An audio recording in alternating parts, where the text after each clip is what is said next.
couple different things.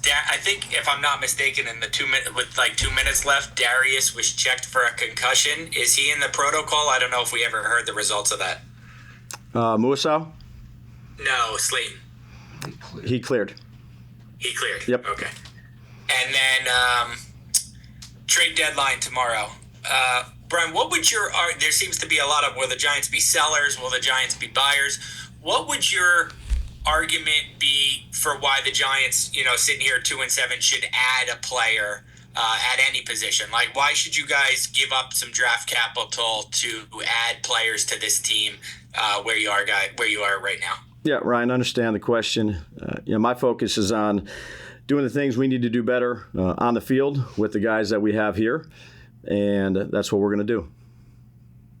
And then just one more injury thing. There, I didn't see this live. It looked like Dart was in quite a bit of pain on the broadcast, shoulder-wise. How's he feeling today? How did he come out of it? It looked like after that last touchdown. Yep, he's good. Everything's good. Yep. Okay. Jordan Renan. Hey, Brian, what's going on today? Jordan? Would you like there to be trade reinforcements here as you sit currently? Yeah, again, like I told Ryan, look, the focus is for me is the guys that are on this football team and doing what we can do to help them improve, and that's where my focus is. The perception that I'm getting from your comments this time and last time about the trade deadline now is that you're kind of hands off. Is that pretty accurate? No, I would say that during the year, as a coach, your focus is on doing what you need to do to help your team be as successful as you can. So that's what we're going to try to do. That's what we need to do, and that's where all my focus is. What did you think of the idea? I heard some of your players say that you had to go to a silent count at home, and how often have you seen that, and how often have you been part of that? There's been some times. Again, the two false starts weren't a result of silent count. We were using cadence, and we flinched on one of them, and then we used cadence again, and we jumped on another one. So, we adjusted on the sideline to that. I'd say, after those two things, and we went to a silent count for a while. And then one last one on your defense. What did you see? Like, what did you see being the problem? And more importantly, how do you fix that going forward? Right now, you're 3 straight weeks at 30-plus points allowing on defense. Yeah, we're working at it, Jordan. We had a long meeting like we do after every game, and looked at some of the things that were good, and then a lot of the things that need to improve, and that's collectively. That's all of us, from the coaches to the players. And we're doing everything we can do. Obviously, we've had morning meetings today. The players are meeting now with the coaches, and we'll continue to do that here throughout the night and tomorrow to make sure that we're doing the things we need to do to be successful. There were some good things in the run game, and then there was some things that weren't. It wasn't one person, or wasn't one position, it wasn't one call, wasn't one missed tackle. Just overall, we need to be better. You keep saying that we need to do better. Like, in what ways? Like, defend. Like, you're going to go into this week and try to teach and learn from it, right? Like, in what ways do you need to get better? Yeah, there's a number of things, from technique to maybe change up the scheme a little bit, to open field tackling, everything that's important on defense. We got to do a better job of. That's collectively. That starts with me, and that's what we'll work on doing. Evan Barnes. Hey, Dabes. Morning, Evan. Morning, sorry. Since you asked about, you focus on the guys who are here, just curious, with Jalen Hyatt at kick returner, what was the thought process behind that? Because he told us he hadn't returned kicks since high school. So kind of what was the thought process using him in that role? Yeah, he's been working at it for quite some time here this year. And, obviously we had Tay back there. We were down in numbers in the secondary. And we had Motor back there. We were down in numbers at running back. So Jalen's been working at it. We felt comfortable with him being back there, and that's the reason we was back there. And I don't know if I can't remember if we asked last week or not, but he was inactive last week. So I'm just kind of curious, what was the thought process with that? And then obviously, you know, with injuries and whatnot, was that a reason why he was made active this week, or what? Take us back to last week. What was the thought process, and did that affect anything for this week's plan? Yeah, I'm not going to go back to last week. Again, every week's a different week, and based on the numbers that we had and the people that were, you know, available, not available, Jalen would have been up. He was going to be our kickoff returner, and we'll see how it goes this week. And then Evan was made available this week. I guess, is that just a matter of just the numbers with Jermaine being out? Yeah, we had quite a bit of guys that were inactive because of injury, and you know, all available healthy bodies were up this week. I'm just curious because obviously he's been inactive all season, so I'm just kind of curious, like, how do you see him? Where do you see him right now? Is he working towards, you know, this new position? Where do you see his role at this point, 9 games in? Yeah, so Evan's one of our backups. He continues to work. He'll continue to work to improve at his craft, and that's where we're at. Thank you. Yep. Ed Valentine.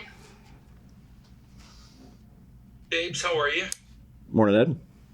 Hey, I guess I will just piggyback off Jordan a little bit, and I'll ask, you know, flat out, why do you think Shane is the right defensive coordinator for this team still? And what makes you, or what gives you faith at this point that he can still get it right? Yeah, again, it's nothing's good enough. You know, offense, defense, kicking game, we all can be better. That's what we're all working towards. And I know that's what Shane is working towards. That's what the defensive staff, that's the offensive staff, that's the kicking game. And that's what we're going to try to do. We're doing everything we can do to try to improve it. And I'm confident we will. Thank you. Yep. Dan Duggan. Hey, Dave, I'll just keep the defensive line question going, Sure. I guess. The front seven, you have a lot of talent there, so much invested there. Why is that not propelling that side of the ball? Well, again, I think there were some good things, Dan, and I think there was plenty of things, obviously, that need to be corrected, not just with the front seven, the back end, our run fits, our eyes, our hands. Again, there were some good things. When you go back and watch the tape, not enough of them, but have confidence in those guys. We got to make sure that we're doing everything we can do to help them be in the best position they can be in. And that's what we'll continue to do. And I have confidence in those guys. And then you mentioned you're shorthanded, obviously, in the secondary. A team that doesn't play much 11 personnel, any thought to playing Drew Phillips outside just to get one of your better tacklers in the secondary on the field? Yeah, no, this week we were going with the guys we had outside. Drew's pretty locked into the inside part of it in terms of the nickel. But you never know how that can go down the stretch here. But as of right now, he's our inside guy. Thanks. Yep. We'll take 2 more. Paul Schwartz. Hey, Brian. Paul? Hey, you've been in this a while now, obviously, as a head coach. Do you sometimes find yourself at wit's end? With every week, talking about some of the same things and the losing and just the inability to get this team where it needs to be? No. Look, put everything you got into it. You look at the things that aren't where they need to be, and you try to fix them. And whether that's changing things on the schedule, whether that's different periods of practice, whether that's changing little parts of the scheme.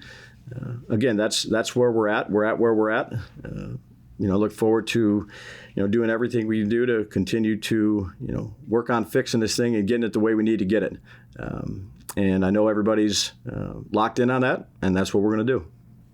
Obviously, you're not new to this as far as hearing questions about your job security. Jackson got it for the first time yesterday after the game. That's a new thing for him. How do you address that with your players? You obviously don't want them to be asked that, but they're going to be asked that. What is the dynamic of that, in a situation that you've been in before? Yeah, the biggest thing for us is to control the things we can control.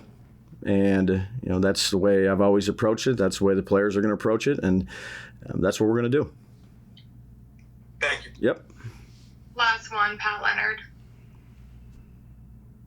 Is Shane Bowen still your defensive coordinator? He is. Is he still your defensive play caller? He is. You mentioned a change in scheme potentially to address some of the issues. Could you elaborate on what is required with the scheme in order to improve the results? Yeah, I wouldn't say it's not a drastic. It's like, I would just say each week you do that, Pat.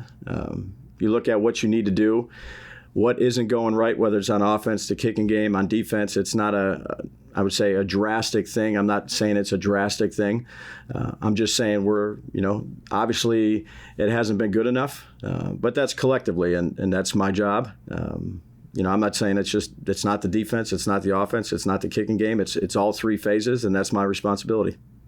Are you getting involved any more in those rooms and meetings and conversations given the last couple weeks especially, or last few weeks? Yeah, I do. I sit in those meetings with all three phases throughout the week. Again, you take a look at the game and say, okay, where did we fall short? You look at it and you make sure you're making adjustments to it.